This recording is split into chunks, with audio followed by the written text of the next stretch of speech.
too long. But yeah, thank you for joining. Thank you for inviting me. I appreciate it, because honestly, I said to no when I was before we had the grief gala, when I was speaking to Amber, I was telling her, oh, it's because we were just talking. I was like, oh, I really wanna like talk about like funerals and like funeral plannings, but from someone who's actually in that. And I had an idea what I was gonna do, because I thought, okay, how am I gonna go out there and find someone who's in this business? So I had an idea to go into what's it called? Is it? I saw this. I don't know. It's part of the co-op. Co-op funeral care. So I was gonna just go in and maybe just like, hi, I'm I do a podcast. Would you be interested in talking a bit kind of old fashioned? Would you be interested in talking about your day to day, like what it's like, because I think when it comes to funerals, like I have like a very not like one, well, not like one dimensional. I know there's different types and there's different ways people can be buried, but I have this kind of narrow way of thinking. Like it's just like people wear black, go to the crematorium, a church service, and yeah, that's what I kind of see it in the traditional sense. But obviously, there's many different. There's a whole world of different funeral options. Yeah, I mean, which I'm sure you help us go into. But just before that, for everyone listening, we have Louise Winter on the podcast, funeral director, author, and can I add speaker? Well, speaker as well. Your TED talk, which is good, by the way. So yeah, thank you for coming. And like I said, I wanted to, when we spoke at the Greek one last, I just said I wanted to get insight into, funeral planning and just like what it's like for you, not just in terms of, the day-to-day logistics, but also like mentally, because I always feel like in that line of business, you have to have going with a certain mindset to be dealing with on a day-to-day. I mean, it's okay dealing on a one-off, planning funeral on a one-off, but on a day-to-day, I feel like that must be pretty tough. But yeah, we'll get into that in due course. But yeah, just in terms of just talk to us about Poetic Endings and how that came about, and and how it's just been the day to day of what it's like, really. Well, thank you. First of all, thank you so much for having me here today. It's an honour to be on your podcast. So my name's Louise. I'm a funeral director and I'm also the founder of Poetic Endings. Poetic Endings is a modern funeral service. We're based in Forest Hill in southeast London. And I've been working in the world of funerals for about 6 years now. So people often say to me, oh, you're a funeral director. Is it a family business? Did you inherit? Are you from a long line of funeral directors? Absolutely not. That is not the situation I'm from at all. I kind of wish I was, because some of the funeral directors that have inherited multi-million-pound businesses with all the infrastructure set up, I'm very envious of them. I had to start from scratch. But no, I had never actually attended a funeral until I was 26. I had always been sheltered from them by my parents, who I think didn't really think that children belonged at funerals. They were trying to shelter me from all of the, I think, what they would consider negative emotions of having to turn up at a funeral. So I knew people who died. My neighbour died, the plumber died, various friends of my parents died. But I never went to their funerals. And my parents would sort of put on their dusty black suits from this cupboard and then disappear for the day and then come back smelling of whiskey later that night. And I'd always wonder what happened and why couldn't I go? And for some of the people that died, I wanted to go, but felt that I couldn't for whatever reason. So it was only when I was 26 that I went to my first ever funeral. It was my granddad's funeral. He'd been diagnosed with cancer.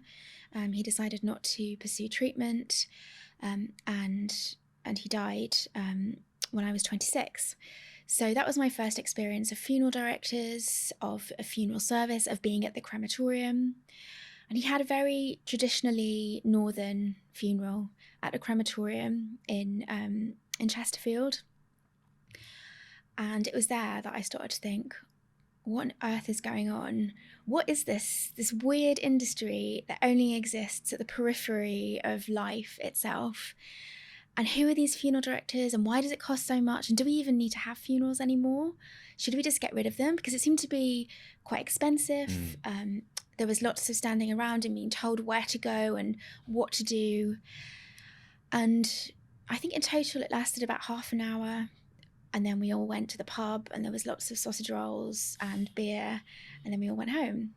I could feel that what we were doing was important. I was just not sure that the way that we were doing it honoured how important it was. And also I could see how it was a complete template. It was a conveyor belt of funerals, and the funeral before my granddad's seemed to be the same, and the funeral after seemed to be the same as well.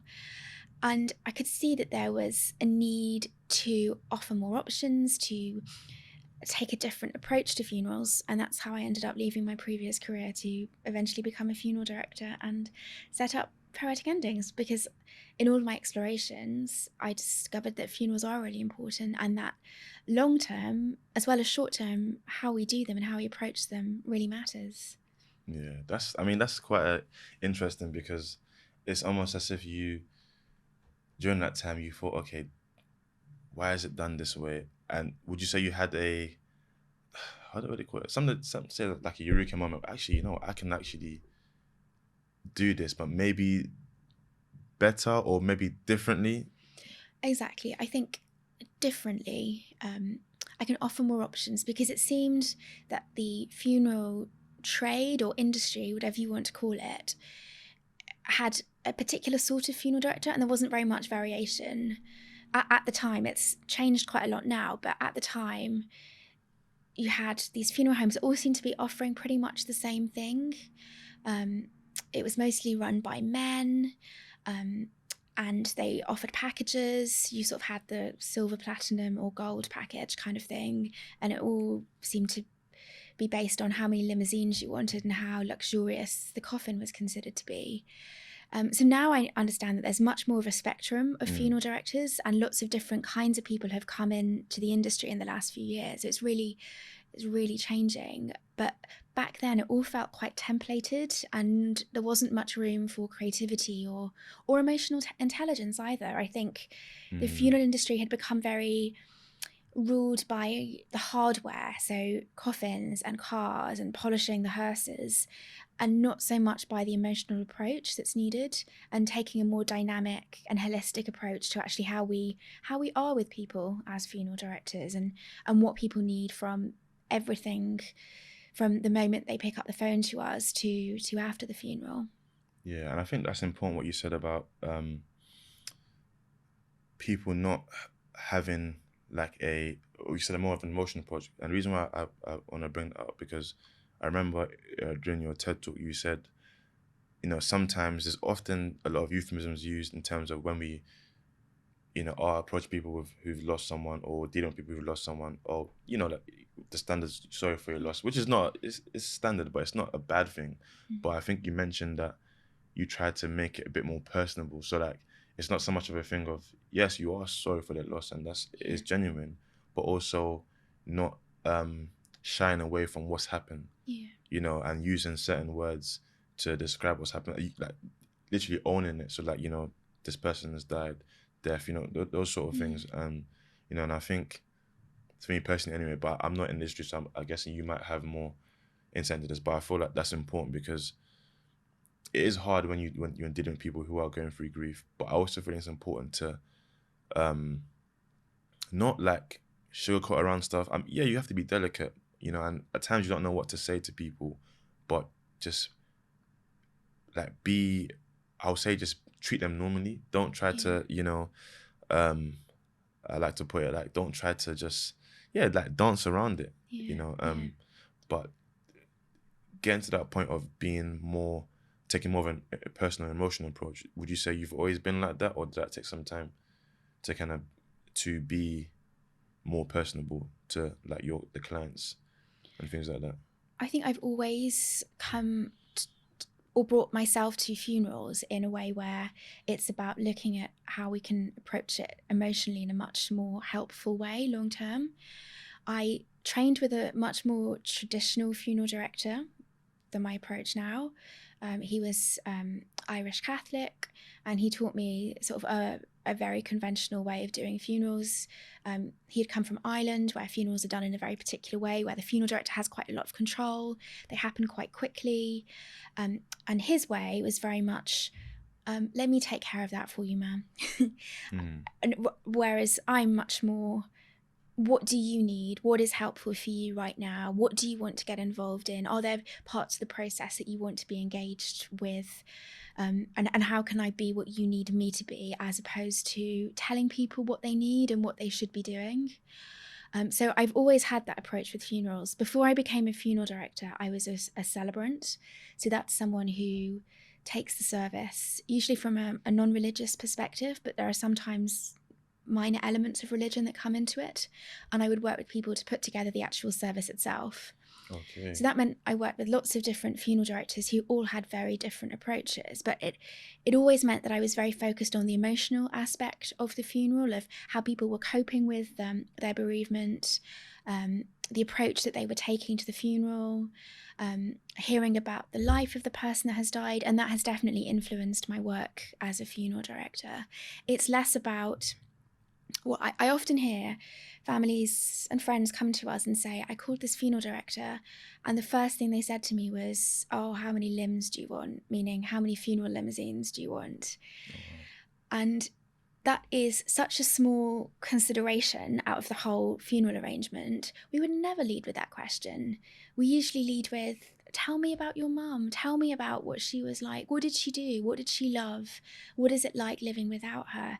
To get a sense of the person. And that's where all the cues for the funeral are making it really personal and meaningful come from, not on how many limousines do you want to follow the hearse? Because that's just proving how money driven the whole industry has been up to now. Yeah, that's the thing. And then, because I think what you mentioned earlier, I feel like traditional funerals, again, this is my opinion, I'm not saying this is, I feel like they're a lot less with the emotions, more so about, okay, the business, yes, it is a business, but it's kind of like tying business and emotion together, but not making too much about business, but also having that balance of, yes, the right amount of emotions. Whereas when you think of traditional funerals, it's more so just business. It's not really emotion. And yeah, how can I say that? Yeah, people have to, well, don't have to be buried, but traditionally people are buried, so that there is, I would say it's something that a business that's never gonna die out, like, if that makes sense. But at the same time, I feel like it's still important to be personable and to, to at least, it's hard enough that, dealing with people who've lost their lives, but also that funeral service is like a final sort of acknowledgement to say, look, this person's gone, this is how we're gonna give them that send off. So it's important to get it right, but also important to, not, be personable. That you have to, and I can imagine like that can be a bit hard, but it sounds like from what you've said so far in terms of the business, well, your business is, and correct me if I'm wrong, it's less, well, not, I won't say less, but it's the balance of, yes, the emotions and also the business side of things, but it's not letting the two, like, encroach on each other. It's just having that fine balance. It's trying to combine the two, and it's really tricky sometimes, because ultimately I am running a business and I have to run everything via a spreadsheet, and I have to make sure I pay taxes and that everyone is being paid properly, and I've got overheads and rent and rates and bills and all sorts of things to consider. It is a business. Funerals in the UK are not a charitable thing. They are profit driven. But putting that to one side, it's about how can we still serve people and serve them really well and offer them something that they're not getting elsewhere from more conventional funeral directors. And I don't think that we're the right funeral director for everyone. It's not about being the best funeral director. It's about being the best funeral director for a particular person. So some people might actually be better served going to one of the more corporate funeral directors, and sort of, if they know that they want a specific sort of funeral. And if people are from a specific community, they might be best going to a funeral director that serves their community. But in general, what we try to do is work on a really bespoke basis and give people what they need without them feeling like they're fitting into a corporate model, or it's all really templated or a conveyor belt. And you said that traditionally people are buried. Now, it depends on your background, on your community, on your culture, because actually not everyone is buried. And not all communities as well have for-profit funeral directors. There are some communities that look after their own funerals and have specific things and systems set up in place to handle their own funerals. Islamic funerals, for example, are often handled through the mosque. So there are lots of sort of different things going on within the funeral industry as a whole. And I think when I first came into it, I saw the very sort of top surface level, the corporate funeral directors and the funeral directors on the high street. But actually, there's some really interesting stuff going on behind the scenes and that you might never get to know about unless you're from a specific community. Yeah, like speaking on terms of funerals from different, people from different backgrounds, because I know, because I have some friends, who are Muslim, and they kind of told me about the process. It's usually like a 24-hour process. Yeah. Have you ever had someone of a Islam? What's the word I'm looking for? Someone who was Muslim and wanted to have that 24-hour turnover. Have you ever dealt with No. that? So the Islamic community have their own funeral directors, and there are specific processes that they have to go through. I would find it really hard to get the paperwork within 24 hours. Right, yeah. And particularly with the Islamic community, because they tend to either go through the mosque or through their specific funeral directors, they're very used to doing incredibly quick turnarounds, having to get the grave dug very quickly. And there's often ritual washing and dressing and shrouding as well. And in that particular community, it's men for men and women for women, taking care of the person. So I find it really interesting, but I've never been asked to be involved because it just wouldn't be appropriate. Oh, okay. That makes sense. I've been to some really interesting workshops run by some women from the Islamic community who wanted to teach younger people about the rituals and why all of those rituals were in place. Because what they were finding is their parents were getting to the age where they were dying and they didn't know the traditions, and they wanted to honour them with doing the washing and the dressing and everything and having the right shrouds, but they'd never had to do it before. So really fascinating to go to the workshops and find out why there are particular customs in place, how things are done, why it's done so quickly. But no, I have never asked to be involved. Yeah, I mean, I think like you're right. I think every like culture, religion will have different sort of, like, I would say, practices, not standards, practices. Well, rituals, traditions, expectations as well.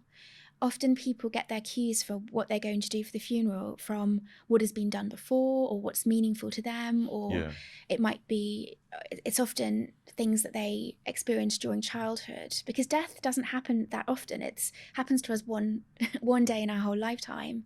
So it's not something that we are experiencing every single day. So often we're dealing with our families' expectations. We're having to deal with elderly people whose needs need to be met as well and might have more traditional ideas.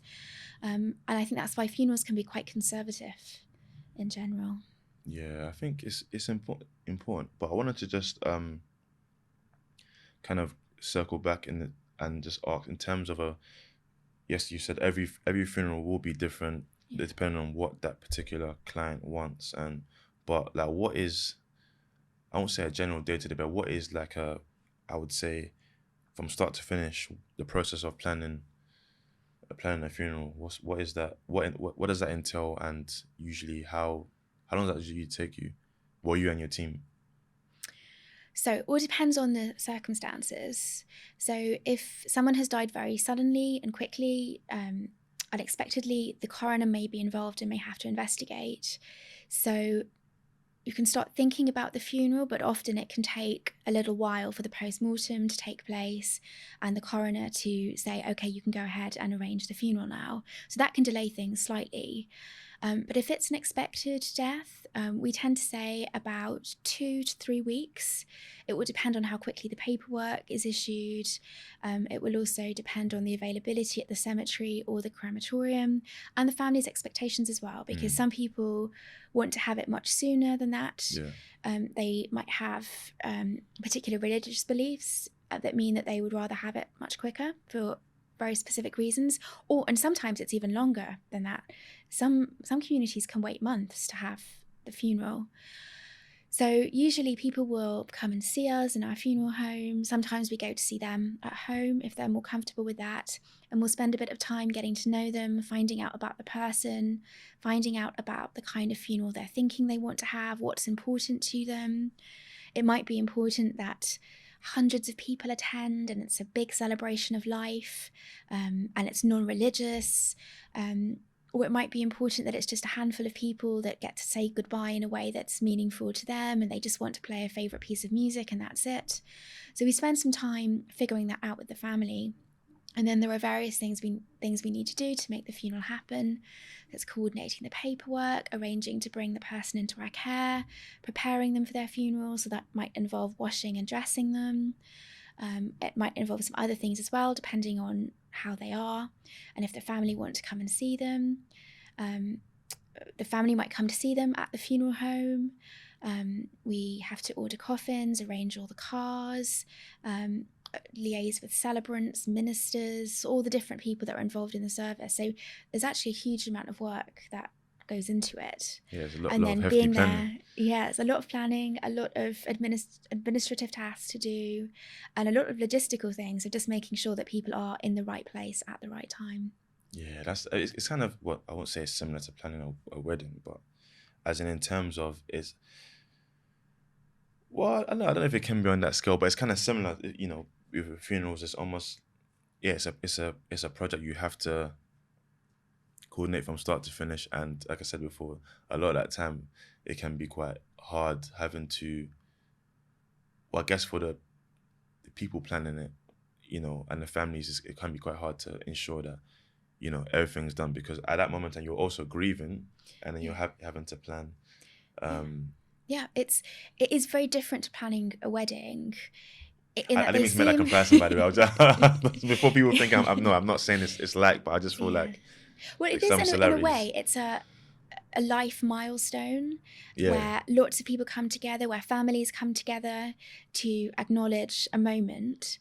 But there is the added complication of grief, and often weddings can be planned over a year and a half.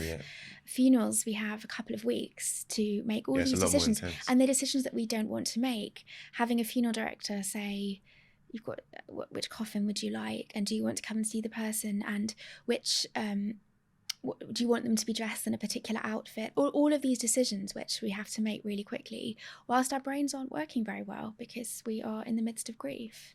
Yeah, it's tough. I remember on my mum's funeral, as in myself, I wasn't too involved in the planning. It was more so like my other members of the family. But I do remember like my aunt saying, we have to sort this out, because I think something about the longer we leave it, it's not good for the body. I don't maybe it's different. She was buried in Nigeria, so it might be different. I don't know if is that this case with you as well, as in you can't leave a body for too long. I don't know how. It all depends on the circumstances. So after someone has died, changes will take place. We keep people cool because that stops the rate of change. It stops nature taking its course. But we can't leave someone indefinitely. They would become a public health hazard.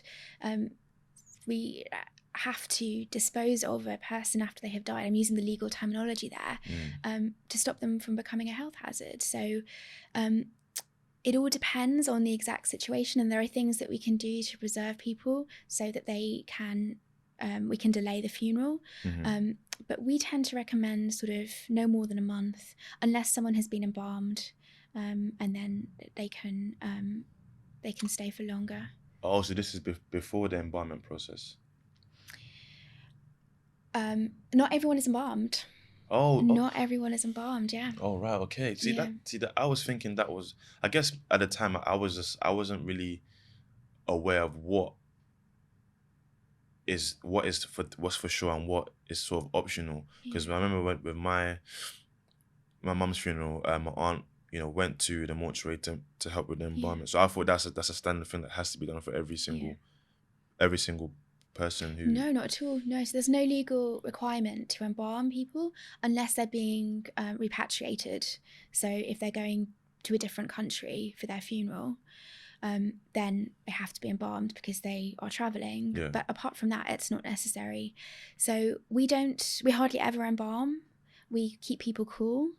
Occasionally we do in specific circumstances. It's usually to do with someone's condition, or if the family want to wait quite a long time for the funeral, we might recommend it. But in general, there are other things we can do, mostly keeping people cool, which mean that we don't need to embalm. But it all depends on expectations. For some communities, it's quite standard to have people embalmed. And your aunt probably wasn't involved in the embalming itself. She probably came to help with the washing and dressing, maybe, and doing makeup and hair. Yeah, I'm not. Yeah, I think. Yeah, probably. I think so. I'm not too sure. And I remember, I remember even with that, I said I think the morning of the funeral, I said to my aunt, "Oh, I'll come and help." She's like, "Listen, just don't like, I think in hindsight, I think she was trying to just, protect me. But we still eventually went to go see the body anyway after she had been dressed up. Okay, so you did go and see your mum. Yeah, but I do remember it being a very, I mean, it's not something I want to do again. Let's just put it that way. Like, because it was I